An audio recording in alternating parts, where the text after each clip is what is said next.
America चुनाव में एक नया मोड़ सामने आया है। डोनाल्ड ट्रंप के सामने चुनावी मैदान में नजर आने वाली है कमला हैरिस। जी हाँ, डेमोक्रेट पार्टी में उम्मीदवार को लेकर चल रही रस्साकशी अब खत्म हो गई है और कमला हैरिस ने राष्ट्रपति पद के लिए फॉर्म भी भर दिया है। काफी समय से कमला हैरिस को लेकर चुप्पी साधने के बाद ओबामा ने भी अब कमला हैरिस को अपना समर्थन दे दिया। हालांकि 19 अगस्त को शिकागो में डेमोक्रेटिक नेशनल कन्वेंशन में डेमोक्रेटिक पार्टी में राष्ट्रपति उम्मीदवार चुनने के लिए वोटिंग होगी, जिसके बाद आधिकारिक तौर पर उन्हें राष्ट्रपति पद का उम्मीदवार घोषित कर दिया जाएगा, जो लगभग तय है। सवाल ये कि कमला हैरिस के चुनावी मैदान में आने से अब क्या समीकरण बन रहे हैं और अमेरिका के राष्ट्रपति बनने के लिए दोनों में से किसके ज्यादा चांसेस हैं। बड़ी बात में आज इसी को लेकर विस्तार से आपको जानकारी देंगे। नमस्कार, आप देख रहे हैं रितम, मैं हूं आपके सामने सपना शर्मा। अमेरिकी राष्ट्रपति बाइडेन की उम्मीदवारी छोड़ने के 5 दिन बाद कमला हैरिस ने शुक्रवार को आधिकारिक तौर पर डेमोक्रेट पार्टी की तरफ से राष्ट्रपति पद की उम्मीदवारी की घोषणा की। उन्होंने पोस्ट कर लिखा, मैंने राष्ट्रपति पद के लिए फॉर्म पर साइन कर दिया है। मैं हर वोट हासिल करने के लिए कड़ी मेहनत करूंगी और इस साल नवंबर में हमारी ही पार्टी की जीत होगी।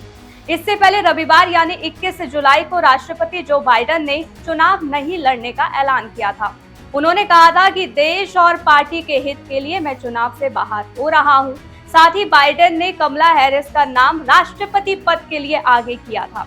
इसके बाद 26 जुलाई को अमेरिका के पूर्व राष्ट्रपति बराक ओबामा और उनकी पत्नी मिशेल ने भी भारतवंशी कमला हैरिस की उम्मीदवारी का समर्थन किया था। दोनों ने फोन कर कमला हैरिस को इसकी जानकारी दी थी।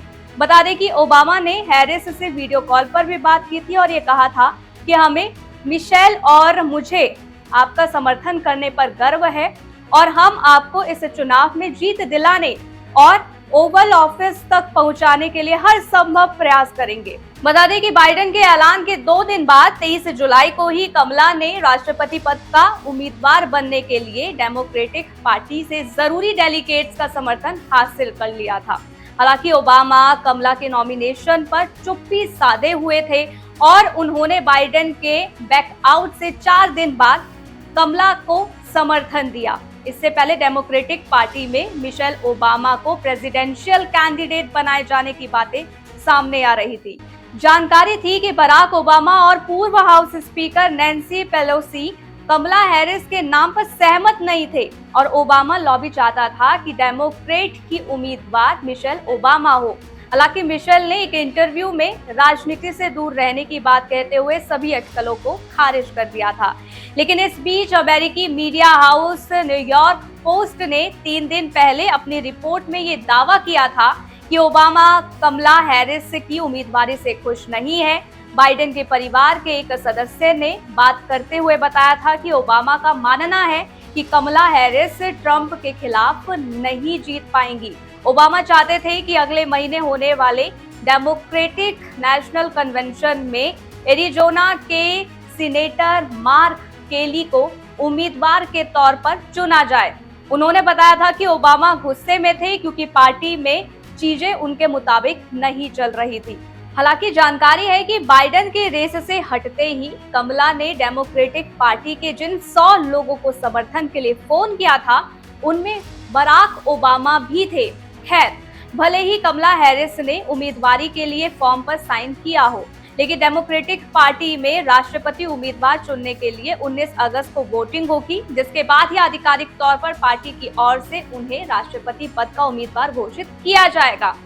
मीडिया रिपोर्ट्स के मुताबिक इस वोटिंग में कमला हैरिस की जीत लगभग तय है, क्योंकि बराक ओबामा समेत नैन्सी पेलोसी ने भी अब अपना समर्थन कमला हैरिस को दे दिया है। दूसरी ओर रिपब्लिकन पार्टी के राष्ट्रपति पद के उम्मीदवार और पूर्व राष्ट्रपति डोनाल्ड ट्रंप ने यह मानने को तैयार नहीं है कि कमला डेमोक्रेटिक पार्टी की तरफ से राष्ट्रपति पद की उम्मीदवार होंगी। दरअसल उनका कहना है कि डेमोक्रेट्स उनसे बेहतर कैंडिडेट चुनेगा। ट्रंप ने अपने social media handle truth social पर कमला को झूठा और कट्टर वामपंथी बताया है। वह न्यूयॉर्क टाइम्स के मुताबिक ट्रंप प्रेसिडेंशियल डिबेट के दूसरे राउंड में पार्टिसिपेट नहीं करेंगे। उनके एडवाइजर्स ने ये कहा है कि ट्रंप वादा नहीं कर सकते हैं कि वह कमला हैरिस से बहस करेंगे। दरअसल अमेरिका में राष्ट्रपति पद के दावेदारों के बीच 2 बहस होनी थी। एक 28 जून को ट्रंप और बाइडेन के बीच हो चुकी है, जिसमें ट्रंप को विजेता माना गया था। दूसरी डिबेट सितंबर में होनी है। हालांकि उससे पहले माना जा रहा है कि ट्रंप इस डिबेट वाली रेस से हट गए हैं। वहीं इस पर हैरिस ने ह्यूस्टन से लौटने के बाद मीडिया से बात करते हुए कहा कि मैं तो पहले से ही तय 10 सितंबर वाले बहस के लिए तैयार हूं। वही यानी कि ट्रंप को उन्होंने कहा कि पीछे वो हट गए हैं, आप लोग जानकर उनसे पूछिए। साफ है कि अमेरिका की सियासत में फिलहाल वार पलटवार देखने को मिल रहा है। वहीं अमेरिका में इस साल होने वाले राष्ट्रपति चुनाव से जो बाइडेन के हटने के बाद डोनाल्ड ट्रंप और कमला हैरिस के बीच मुकाबला होना लगभग तय है। ऐसे में सवाल ये है कि राष्ट्रपति चुनाव का मुकाबला कौन जीतेगा? क्या कमला हैरिस ट्रंप को चुनौती दे पाएंगी? क्या समीकरण बन रहे हैं? चलिए इसे जानते हैं। ओपिनियन पोल के अनुसार पहले जब जो बाइडेन चुनावी मैदान में थे तो उस समय अमेरिका का चुनाव एक तरफा दिखाई दे रहा था और डोनाल्ड ट्रंप का पलड़ा भारी लग रहा था। लेकिन जैसे ही उम्मीदवारी कमला हैरिस के खाते में गई, वैसे ही ओपिनियन पोल भी बदलते हुए नजर आ रहे हैं। अब सामने आ रहा है ओपिनियन पोल में भी कि कमला हैरिस ट्रंप को कड़ी टक्कर देती दिख रही हैं। हालांकि हाल के चुनावी सर्वेक्षण में कमला हैरिस पूर्व राष्ट्रपति डोनाल्ड ट्रंप से थोड़ी पीछे दिखी हैं। उनकी स्थिति बिल्कुल वैसी ही थी जैसी राष्ट्रपति बाइडेन की हालत उम्मीदवारी वापस लेने से पहले थी। सर्वेक्षण के अनुसार जो आंकड़े हैं उसके अनुसार ये है कि जर्मनी आंकड़ों में उतार चढ़ाव की संभावना हमेशा बनी रहती है। वहीं एशिया टाइम्स की रिपोर्ट क्या कहती है उसे समझते हैं। इस रिपोर्ट के अनुसार बाइडेन के हटने के बाद मतदाताओं के लिए कमला हैरिस कोई नया चेहरा नहीं है। कमला हैरिस 3.5 साल से उपराष्ट्रपति हैं और यह भी कहा जाता है कि उपराष्ट्रपति के रूप में वह प्रभावित करने में विफल रही हैं। ये मान भी सकते हैं कि हैरिस ने जनवरी 2021 में पद संभालने के बाद से कोई प्रमुख भूमिका नहीं निभाई है। उनके पक्ष में यह नुकसान है, लेकिन एक फायदा ये भी है कि बाइडेन हैरिस प्रशासन का आर्थिक रिकॉर्ड इससे पहले जो ट्रंप पेंस प्रशासन से बहुत बेहतर रहा है, जिसका फायदा हैरिस को मिल सकता है। अब आपके मन में सवाल ये होगा कि अगर रिपोर्ट्स में कमला हैरिस को लेकर ज्यादा खास नहीं आया है कुछ भी, तो उसके बाद भी डेमोक्रेटिक पार्टी ने उन्हें ही क्यों उम्मीदवार बनाया? तो अब आपको वो समझाते हैं। कई विशेषज्ञों का मानना है कि राष्ट्रपति बाइडेन का मैदान से हटना और कमला हैरिस का मैदान में उतरना डेमोक्रेटिक पार्टी के लिए कई मायनों में फायदेमंद साबित होगा। इसका एक बड़ा फैक्टर है उम्र।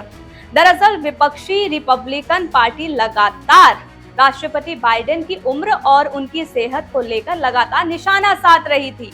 उस समय उम्र का जो फैक्टर था वो चुनाव में अहम मुद्दा बना हुआ था। दरअसल बाइडेन की उम्र 81 साल है, जिसके चलते रिपब्लिकन पार्टी और डोनाल्ड ट्रंप इस बात को सिद्ध करने में लगे थे कि बाइडेन अपनी उम्र के चलते देश की कमान एक बार फिर नहीं संभाल सकते हैं।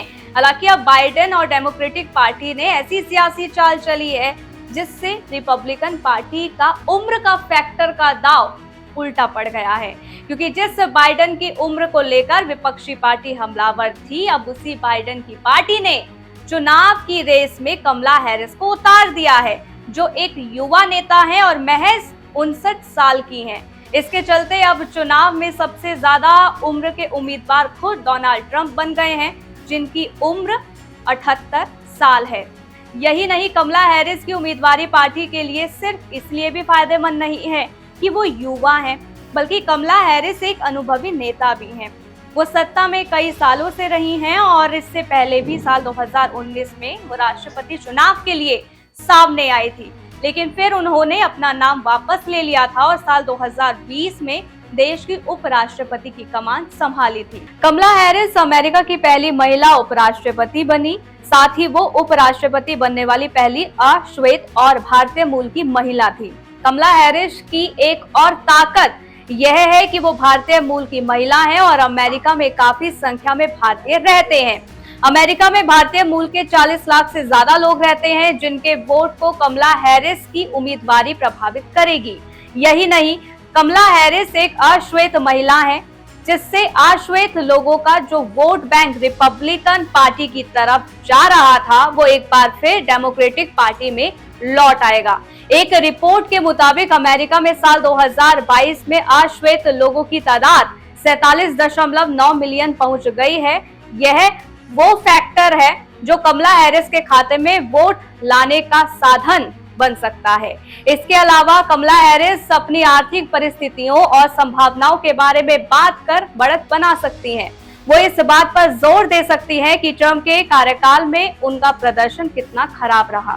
वहीं दूसरी ओर डोनाल्ड ट्रंप अब बड़ी चुनौती उनके सामने आ गई है, जहां ट्रंप की पार्टी साल 2020 से बाइडेन को हराने के लिए स्ट्रेटेजी बना रही थी और उसी पर काम कर रही थी, लेकिन अब पार्टी का उम्मीदवार बदल गया है। कमला हैरिस की उम्मीदवार बनने के बाद अब ट्रंप की पार्टी को पूरी तरह से नई स्ट्रेटेजी तैयार करनी होगी, जो कि उनके लिए भी चुनौतीपूर्ण रहने वाला है। बता दें कि कमला हैरिस इस समय अमेरिका की उपराष्ट्रपति हैं। 2020 में वह इस पद को संभालने वाली पहली महिला, पहली अश्वेत अमेरिकी और पहली एशियाई अमेरिकी बनी थी। वह पहले अमेरिकी सीनेट 2017-21 और कैलिफोर्निया की अटॉर्नी जनरल के रूप में कार्य कर चुकी हैं।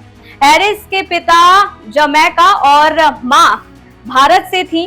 कमला हैरिस की ननिहाल भारत के तमिलनाडु में है। कमला हैरिस ने हार्वर्ड विश्वविद्यालय में राजनीतिक विज्ञान और अर्थशास्त्र में स्नातक करने के बाद university of California college of law से कानून की डिग्री ली है।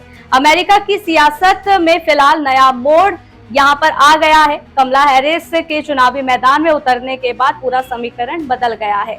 बता दें कि अमेरिका में 5 नवंबर को राष्ट्रपति पद के लिए चुनाव होने वाले हैं। ऐसे में रिपब्लिकन की ओर से डोनाल्ड ट्रंप और डेमोक्रेट्स की तरफ से कमला हैरिस मैदान में है। दोनों के बीच कड़ा मुकाबला है। अब किसकी जीत होती है और किसकी हार, ये देखना अपने आप में बेहद दिलचस्प रहने वाला है। बड़ी बात में फिलहाल के लिए बस इतना ही। वीडियो को लाइक शेयर जरूर करें, कमेंट करना ना भूलें।